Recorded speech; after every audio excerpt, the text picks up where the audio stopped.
An anthology on the bad, the short-lived, and the forgotten shows and events in television history. You are listening to It Was a Thing on TV. On this week's Super Train Mystery, Hail to the Chief. Two dwarfs and a magician replace a presidential candidate with a double so real, even his wife can't tell. Episode 527, submission number 088, The Charmings.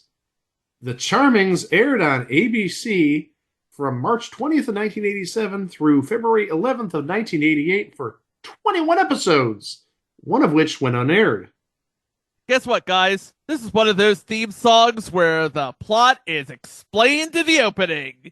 Hey, good. That's going to knock off at least 5 minutes off this show. Once upon a time, there was a vain queen who was so jealous of her beautiful stepdaughter, Snow White, that she poisoned her with an apple. But a handsome prince came along and broke the spell. Snow White and Prince Charming threw the wicked stepmother down a bottomless pit and lived happily ever after. But it turns out the pit wasn't bottomless, just very deep. And now the queen was very mad. With a spell so powerful even she couldn't control it, she put the Charmings to sleep for 1,000 years. She also got herself and one dwarf. Eventually, they woke up.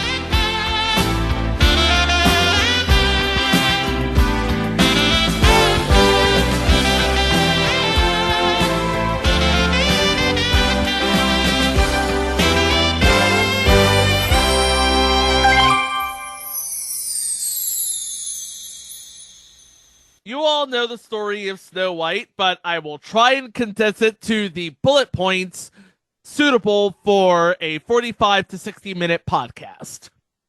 A queen wished for a daughter who has skin as white as snow, lips as red as blood, and hair as black as ebony. This according to the Brothers Grimm, who created it in Germany in 1812. And depending on the version that you're reading, the mother either died in childbirth or acted a damn fool and basically left her for dead. But in any case, Snow White's father, the king, remarries. The wicked stepmother is rather insecure. She keeps with her a magic mirror. And she asks the magic mirror, who's the fairest of them all? And of course the magic mirror will say, you are, my dear, until Snow White turns 7, at which point he says, your stepdaughter. So she tries many ways to try and, I can't say the word because this is eventually going to get on YouTube. But ultimately, she escapes to the forest with the help of a friendly huntsman, where she finds 7 dwarves. She finally succumbs to her wicked stepmother's wiles, thanks to an apple, and, judging by the version that you're partaking in, she either wakes up when she is released by true love's kiss from a prince, or when she coughs up the piece of apple that was poisoned. And at the end, the wicked stepmother, because she was trying to kill Snow White, is sentenced to dance to her death on a pair of red-hot iron shoes. Fast forward about 175 years, and we have the writing team of husband and wife, Robert Sternin and Prudence Fraser, who you would probably remember from such hits as Who's the Boss and The Nanny. They decided, you know what would be really cool? You know what would be really funny? Taking the characters from Snow White and popping them into Ronald Reagan's America. Nowadays, we'd think that was kind of weird, but back in 1987, ABC was like, here's the money, go shoot 6 episodes. So we're shooting 6 episodes of Snow White, her husband, Prince Eric Charming, their 2 kids, her mother, the Queen's mirror, and a dwarf. And because this is a sitcom in the 80s, 2 wacky neighbors. So who do we have in The Charmings? We start off with Snow White, played by Caitlin O'Haney, who we talked about on this podcast as one of the leads in Tales of the Gold Monkey. She was recast at season 2. More on that later. Her husband, Eric Charming, played by Christopher Rich of Murphy Brown, The George Carlin Show, Reba, and played Archie Andrews in Archie to Riverdale and Back Again. But most importantly, Christopher Rich was also on 2 weeks of Match Game Hollywood Squares Hour with his wife at the time, Nancy Frangione. They were married? Oh, absolutely, they were married. Playing the wicked stepmother, Queen Lillian White, who lives in the attic with a dwarf and a mirror, Judy Parfitt. Classical actress known for Dolores Claiborne, The Girl with the Pearl Earring, 14 episodes of Little Dorrit from 2008, and Queen Marie in Ever After, a Cinderella story. Also, another credit that's more modern, she was on 112 episodes of Call the Midwife. I think it airs on most every PBS station, or at least in this area it does. Queen Lillian's dwarf, house dwarf, Luther, played by Cork Hubbard, a diminutive actor, was in one episode of Magnum PI and was in one episode of Charmed and one episode of Sabrina the Teenage Witch. Do you sense a theme here? He's also more famous for being in A Bottle of Champagne. He's a little cork. And that was the sound of Chico just flipping me off, leaving the room, threatening my life. Then we have as the two boys, who are the most acclimated to life in the 20th century, the younger brother Corey Charming, played by Garrett Ratliff Henson. He's best known as Guy Germain in the Mighty Ducks movies, and he reprised the role on that episode of Mighty Ducks Game Changers. You mean Guy Germain. That's how it's pronounced. Oh, okay. Guy Germain, my bad. I want to be technical on this podcast. You know, I'm all about the technicality. Well, also, it's a hockey show or a hockey movie. Of course he'd be Guy. French-Canadian. Guy Germain.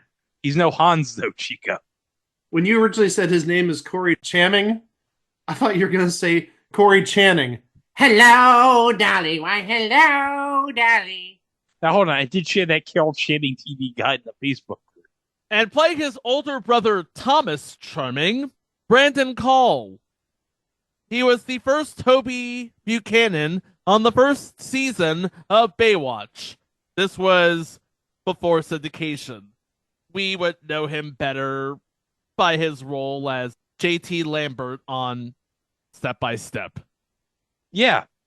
And if you remember, in a very special episode of Funny or Die, there was the episode where Brandon was trying to get it on with his teacher.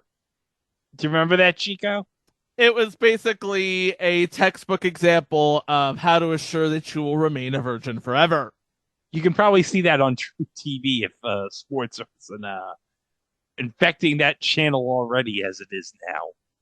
Hey, Greg, to answer your question about Step by Step on True TV, Yeah. when they're not airing sports stuff, it seems like most of their schedule is Impractical Jokers and World's Dumbest. Oh. Then we have as the kooky neighbors, Don, the King of Carpets Miller, played by Paul Eiding, best known for playing the voice of Perceptor in the Transformers, the movie, and has voiced Colonel Roy Campbell in the Metal Gear Solid games. His wife Sally is played by Dory Brenner, better known for 12 episodes of Ned and Stacy. Sadly, no longer with us. She passed away in 2000. Hey, Greg. Dory Brenner was also on an episode of Wings. Oh. Guys, it's hard to believe. But it was 227 episodes when, for the first time ever on this podcast, I said that I loved Wings. Well, also, this is the first time you're mentioning it in 2025, but also, you said 227 episodes ago? Yeah. I think we need some sort of like Marlon Gibbs Honey Child in here, or some Jack Hay 227. I mean, no place, child. So yeah, you're talking about wings, and this is the first time in 227. Continue with your little rationale. What else did you want to say about that? Well, we all do know that Wings made Tony Shalhoub's career, right? Sure, we'll agree with you on that. But also, there was that one episode where Crystal Bernard wanted to see Rent. I want to see Rent. And also, let's not forget poor Lowell's blimp. If Roy hadn't opened that fucking door, should never play. But you know what? Joe shouldn't have been playing with that blimp too. It was Joe's fault for playing around with the blimp, but Roy shouldn't have opened that fucking door. It's all Roy's fault. I actually think Dory Brenner was in that episode. Okay, What? I'm looking. Hold, stop. I'm looking right now because if that's the case, this has gone to a totally different level. Hold on. The Gift Part 1? No, it's no. a tennis bomb. Oh, and that was in like season 2. God, Damn it, Chico, hopes you up got for my no hope. Yeah, he got. You got our hopes up Sorry. for no reason, Chico. Sorry! Now I'm disappointed. Yeah. I'm disappointed and upset, and I'm going to have to eat this entire empanada in one bite. To quote Steve Rogers, I'm not mad, just disappointed. That's going on the quote wall, by the way, Mike. How is it? What, the empanada? Yeah. Maybe I shouldn't have done it in one bite. I got them from BJ's. I got them for New Year's Eve appetizers. They're a little dry on the crust. I probably won't get them again. I was thinking it'd be a little bit different, but you know what? It's fine. It's food. I can get rid of it. The wonton and egg roll mixture from BJ's was a lot better than the empanadas.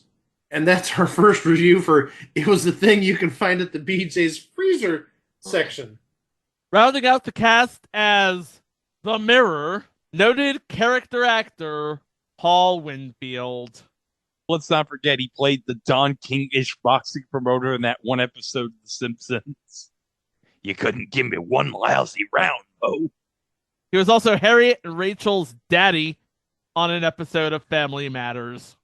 So does that mean he went to the Boom Boom Room once? I don't think he was on that episode. Mm. But actually, since we just mentioned this, he was on 24 episodes of 227 as Julian Barlow. It's just another callback to when Greg, 227 episodes ago, for the first time, said he loved wings. Honey child. ABC said, here's some money, go shoot 6 episodes. And they did. Let's go over them, shall we? Starting with the pilot. Prince Charming, Snow White, and their family find themselves in the 20th century and have problems trying to adapt to the modern world. Playing Dr. Peters in this episode, Sam Anderson, Mr. Gorpley from Perfect Strangers, if I'm not mistaken. Also, the man in white from the worst sequel ever made, Airplane 2, the sequel. Fuck you! It's not the worst sequel ever made. I'm going to agree with Greg. It's not the worst sequel ever made. It has Art Fleming and Pat Sajak in it. It's not terrible. Also, Shatner and Richard Gilliland are in it too, so how can it be that bad? I'm just sitting here trying to wait for Chico to argue his way out of this one. I can't. And Richard Gilliland used that momentum to get onto Just Our Luck. And he then took Just Our Luck to appear on that 1 week ago. I'll set up now. Let's just go to episode 2. Yeah, let's just finish. I'm gonna hurry up. Okay, here we go. Yeah, we got the next line to watch, Chico. Jeez. I'm trying to move this as fast as we can.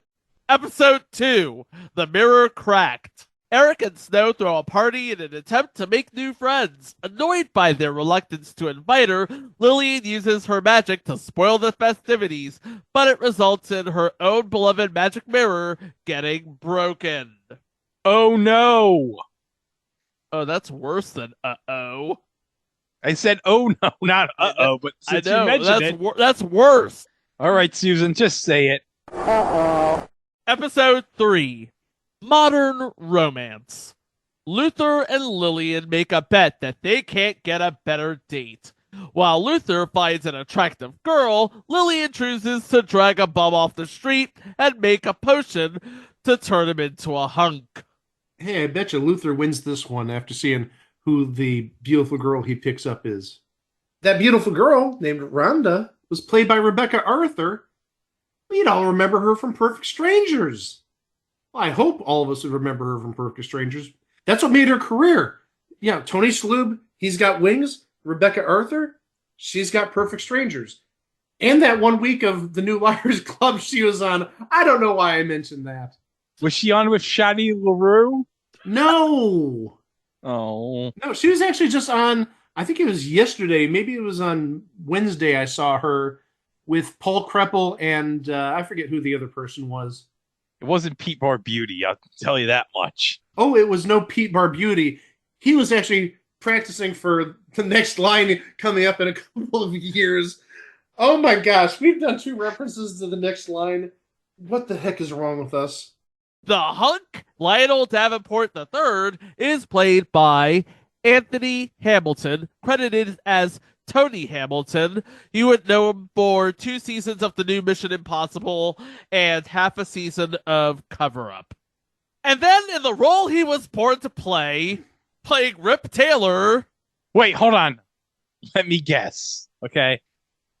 Is it Rip Taylor? It's Rip Taylor! Oh my god. Next episode is episode 4, The Charmings Buy a Car. For their 1010th anniversary, Eric buys Snow a lemon of a car from a sleazy used car dealer. Meanwhile, the Mirror tries to coax Lillian into taking a trip to Las Vegas.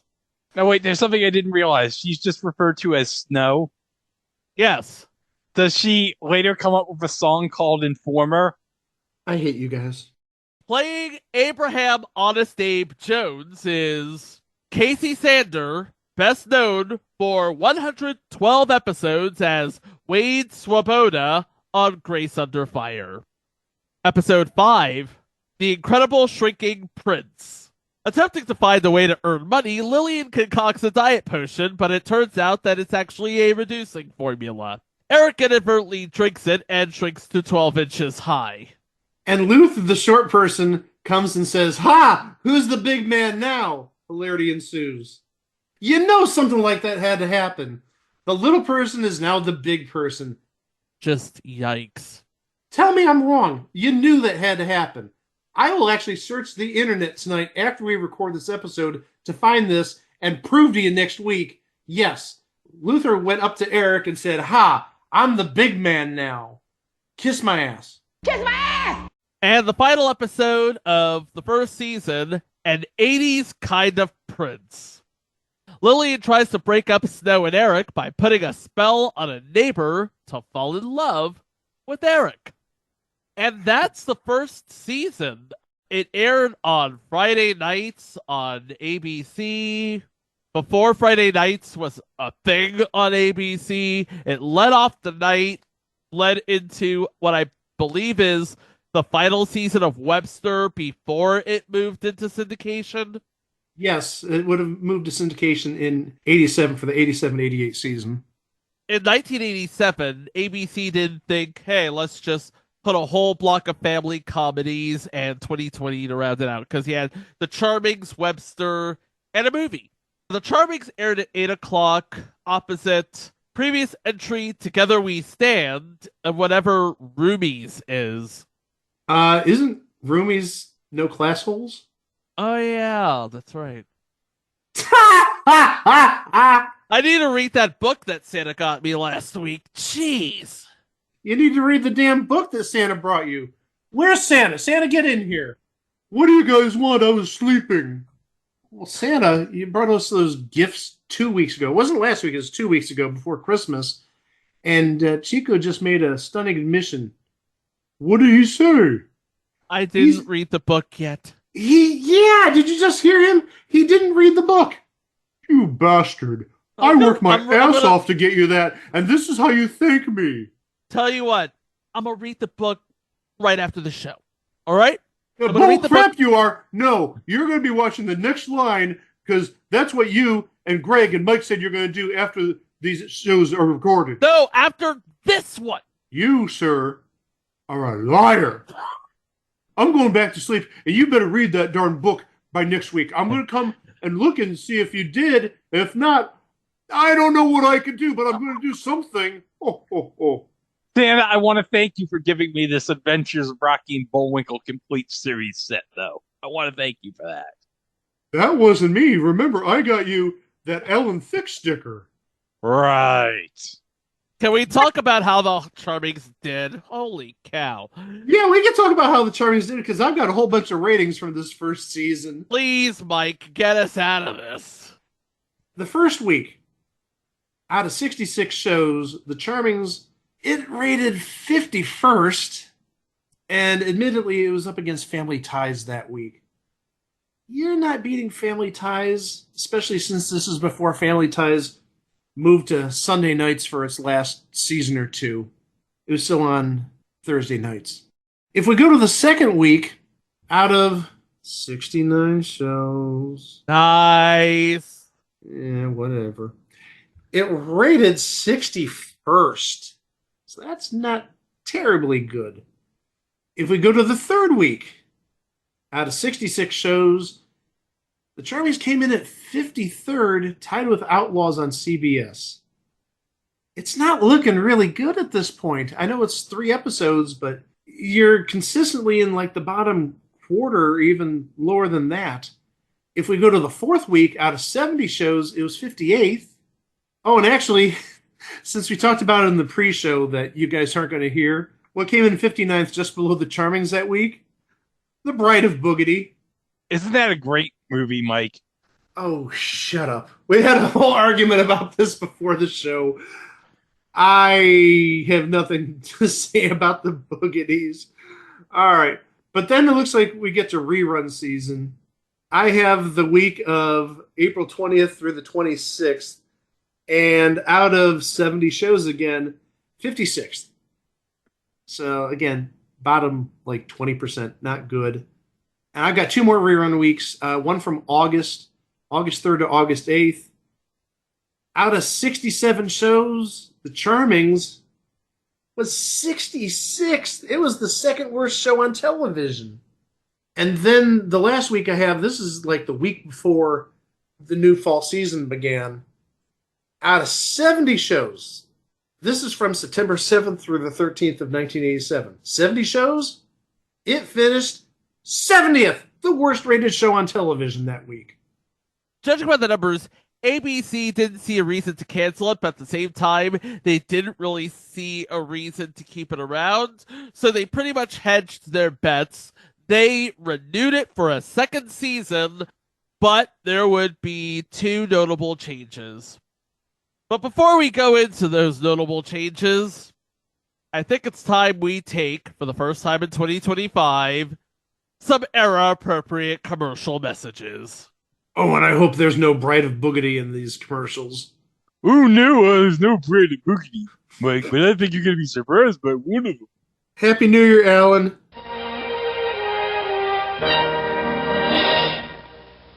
Tuesday. Does your dad know you're dating a college man? My father treats me as an adult. Where is he? Who's the boss? Then, Jason, if I hear one more rejection today, I'm going to scream. Mom, you don't need a job to feel good. I mean, I've never had a job and I feel great. Growing Pains. Tuesday. Hello, my name is Crispy. How do you do? Crispy Critter cereal entirely new. It's indubitably delicious. Oh, here comes Crispy Critters, a good wholesome bunch. The low sugar cereal with lots of crunch. Yes, it's indubitably. Indubitably? Indubitably. Indubitably. Indubitably. Indubitably. Delicious. Post Crispy Critter cereal is part of a balanced breakfast. Cha-cha-cha. I never thought I'd like it. Then one night I was working late, needed a cup of coffee. No milk around, just coffee made. I knew plenty of guys around the office used it all the time, so I gave it a shot. You know, it makes coffee taste creamy, rich, the whole bit. Now I know why those guys like coffee made instead of milk. Makes coffee taste great. And I never believed it. Coffee Mate from Carnation. Don't doubt it till you've tried it. Wednesday, Larry's on the cheater's diet. I can always tell when you're lying because you say everything twice. I'm not lying. I am not lying. Perfect Strangers. Then, school's in session and love's in bloom. I am a slime ball. Head of the class after Perfect Strangers. Wednesday. On the next Disney Sunday movie. He's a solid 17-year-old, state-of-the-art all-American boy. Real, Dad. I even gave him zits. Just call him the chip off the old block. Hi, Dad. He's what every father could want in a son. I'm very impressive. You certainly are. And what every boy would want to be. Wow. You are amazing. Walk this way, mister. He's special, but not quite human. Next week on the Disney Sunday movie. We now continue with the Disney Sunday movie. No, back to the show. When we last left off, the Charmings was not doing well enough to be outright renewed, but at the same time, not doing terribly enough to be canceled. So ABC ended up hedging its bets. But there would be two changes. The first change, the actress who played Snow Charming. Caitlin O'Haney was out, and in was Carol Houston. Who'd that be? I think you answered your own question there, Greg. She would be on the last season of Matlock as Jerry Stone. Also, they would have to move time slots. They moved the Charmings to Thursday at 8:30. That's the bad news. The good news, they're gonna put the Charmings up against two new unproven shows. The even better news is it's leading out of Sledgehammer. No, trust me, after seeing the ratings for Sledgehammer, that's not a positive. The even worse news, one of the new shows it's going up against, Season 1 of A Different World. Episode 1 of Season 2, Lillian loses the kids. To keep them quiet, Lillian turns the children into mannequins, but she's unable to change them back. It was funnier when Andrew McCarthy and Kim Cattrall did it, just saying. They probably stole it from that movie. Episode 2, The Charmings Go Plastic. When Snow gets a credit card, the family goes on a shopping spree, not realizing they have to pay. And when the bill comes due, they're shocked at how much it is. Snow and Eric have a big fight, and Lillian magically gets her own credit card because of the information she placed on it. She's audited by the IRS. Episode 3, The Witch of Van Oaks. Snow and Eric set up Lillian with a new neighbor, but they quickly come to realize that he is actually the devil. Meanwhile, Luther gets an ego boost regarding his short stature from the children. Oh gosh, this person is the devil. I'm sorry. Playing the role of Jack, aka the Devil Gomez Adams, John Astin. Hey, do you know what movie John Astin was in 1986? No, but you're probably going to tell me. I was hoping you were going to say 1987, to which I was going to say Mannequin, which I know is totally the wrong answer. He was in Mr. Boogedy.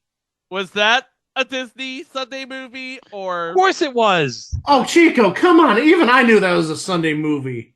That was a Wonderful World of Disney thing. Yeah, it got Michael Eisner intro and everything. Yeah, that opening made Michael Eisner's career. No, the opening to Flight of the Navigator on the Disney Sunday movie made Michael Eisner's career. You're both wrong. The opening of Euro Disney made Michael Eisner's career, and not for the better. I agree with Greg. I'm sorry. Episode 4, The Fish Story. After Lillian uses magic to restore a broken lamp, the children decide to use her spellbook to revive their recently deceased pet fish. Meanwhile, Eric faces Snow's wrath when he misses her wildlife preservation meeting. Episode 5, Cindy's back in town. Oh boy. Ooh. It's a case of the X. Lillian's attempt to zap herself back into the enchanted forest goes awry, landing Cinderella in the charming home. Cinderella's arrival doesn't bode well with Snow, particularly when Cindy makes a play for Eric. Playing the fairy godmother in this episode, Billy Bird. Greg, she was in the greatest Police Academy movie of all time, Police Academy 4 Citizens on Patrol. Of course she was.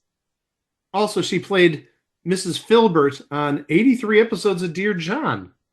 I don't know if that was a neighbor or if she was one of the people that was in the group counseling sessions or whatnot, but apparently Dear John made her career. After being on Police Academy 4, don't get me wrong. Oh, yeah. And playing Cinderella herself, Kim Johnston Ulrich, who is best known for Passions and Supernatural. Episode 6, A Charming Halloween. Embarrassed by his family's antics, Thomas neglects to tell Eric about a father-son car wash, but the family causes even more humiliation for the lad when Eric insists on hosting the neighborhood Halloween party. Playing Sarah in this episode, former child actress turned rock musician, Jenny Lewis. Episode 7, Trading Places. Luther expresses his envy of Eric's looks, so Lillian casts a spell to make the dwarf as handsome as a prince. The catch is that Luther and Eric switch bodies and can only return to normal if Luther wishes. And sincerely means it. Playing rock in this episode, John Matuzak, legendary player out at the University of Tampa, spent his formative years as part of the Oakland/Los Angeles Raiders, later joining the Houston Oilers. I'm sorry to interrupt. Greg, why is he going through this entire history while glossing over maybe the biggest role in John Matuzak's career? Yeah, I'll just say it. You say it. I was going to, but I'll let you say it because this blasphemy, just rambling on and not saying like the obvious, is just killing me. Greg, speak. Sloth Love Chunk. Oh, and he was also on a week of All-Star Blitz. What? Yes! John Matuzak and All-Star Blitz. Okay. I knew he did at least a week of Hollywood Squares back in the 80s, but I did not know about All-Star Blitz. You know, I do appreciate that he had the Superman shirt on his chest, because if you know, Richard Donner, who directed The Goonies, also directed Superman the movie, so that's a nice little callback. Episode 8, Lillian loses her powers. As a result of Corey passing the flu to the family, Eric becomes a hypochondriac, and Lillian loses her magic powers, and as a non-witch, she has to say goodbye to her magic mirror. Playing the role of Dr. Roland in this episode, Bernie Capel, Doc from The Love Boat. Episode 9, The Charmings and the Beanstalk. Lillian throws out some beans and they sprout into a beanstalk, and a giant comes down. When they chop the beanstalk down, the giant finds himself stuck. At the same time, Snow and Eric are having problems, and the giant takes a liking to Lillian. Eventually, the giant's wife follows him, but he refuses to go back with her. Playing Henry Giant, Walter Olkowitz, from 3 episodes of Twin Peaks. Yes. And he shows up as a completely different but related character to the character he played in Twin Peaks, The Return on Showtime. And I think we mentioned that he's got signed cards in some of those Rittenhouse Twin Peaks series. And his wife, Alice, Teresa Genzel. Well, Chico's got a little emergency he's got to take care of, so I'm going to step in for at least the next episode or two. Season 2, Episode 10 is titled, Yes, Lillian, There is a Santa Claus. Lillian tries to ruin Christmas by telling the children that there is no Santa Claus, but gets a shock when Santa does arrive at the charming house only to find no believers left there. Since Santa only delivers gifts to true believers, Lillian must use her powers to try to correct the damage she has done. Yeah, how does she not know that Santa's not real? Look, he just came on her show. Did Chico read that book that I sent him? No, he just stepped away for a moment. I hope he's reading it while he's on the toilet. Now, that's very presumptive, Santa. Just go back to sleep. Yeah, he's got like another 350 something days to get ready for next year. He's probably enjoying it on the John right now, Santa, just to put you at ease. Funny things happen when people go take potty breaks. Ha ha ha ha ha. Wait till Chico hears this. Episode 11 of season 2 is titled The Charmings Get Robbed. After two teen crooks rob the Charmings, an overly zealous Eric protects their home. Meanwhile, Lillian tries to track down the family's stolen possessions, but finds it difficult, having lost her spell book and beloved magic mirror in the robbery. Boy, there's a lot of stuff happening to this magic mirror in season 2. Losing the powers, now being stolen. Not having a good season, that magic mirror. Oh, look who's back! Episode 12, Birth of a Salesman. Eric gets a job working as a salesman for Donnie, and on his first day, he's just too nice that Donnie tells him he better shape up. So before going, Snow wishes that Eric wasn't so nice, so Lillian casts a spell that turns Eric into a crude salesman. Two known entities playing Marty, Don Stark, who you remember as Mr. Pinciotti from that 70s show and that 90s show. And let's not forget, Chico, he was in Santa with Muscles. You know who wasn't in Santa with Muscles? Tony Shalhoub wasn't in Santa with Muscles. Yes! Robin Leach was also not in Santa with Muscles, but he was in this episode playing his own voice. Episode 13, The Man Who Came to Dinner. Lillian puts a spell on Eric to make him tell the absolute truth. Meanwhile, Don winds up rooming with the Charmings after he and Sally have a fight, and Lillian transcribes all of her spells into her computer. Episode 14, The Woman of His Dreams. Eric denies that he ever fantasizes about other women, so Lillian puts a spell on him to make his fantasy woman appear whenever he thinks of her. That dream woman, though, named Candy, is played by Jackie Swanson. She was probably pretty big at this time because she played Kelly on Cheers. She was Woody's girlfriend and eventual wife. Actually, it would have been a little bit after. She started in 89, it says. And the final episode, which didn't air in the US but did air abroad. Lillian's protege. Amused by a devious shoplifter, Lillian takes her in, but has a change of heart when the girl sets up Thomas to get caught stealing. Meanwhile, Snow and Eric question their parenting skills in the modern world. That's the show.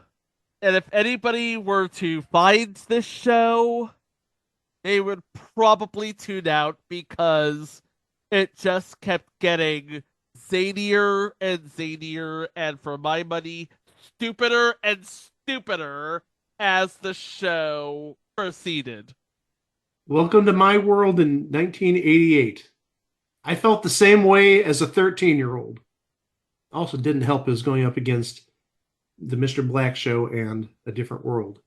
Hey, if you want to take a look at some numbers, I think we know what the numbers are going to look like if you're going up against that powerhouse on NBC.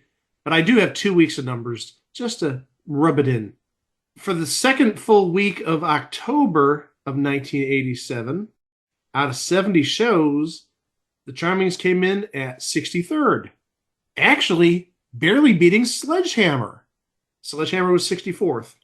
But that whole night, I'm sorry, I'm taking a look here at the ratings. The Charmings, 63rd, Sledgehammer, 64th, Max Headroom, 66th. That's not good. I don't care if you're going up against A Different World and The Cosby Show. But the other week that I have, and this is from the first full week of November, November 9th through the 15th of 1987, out of 70 shows, the Charmings came in at 70th, the worst rated show on television that week.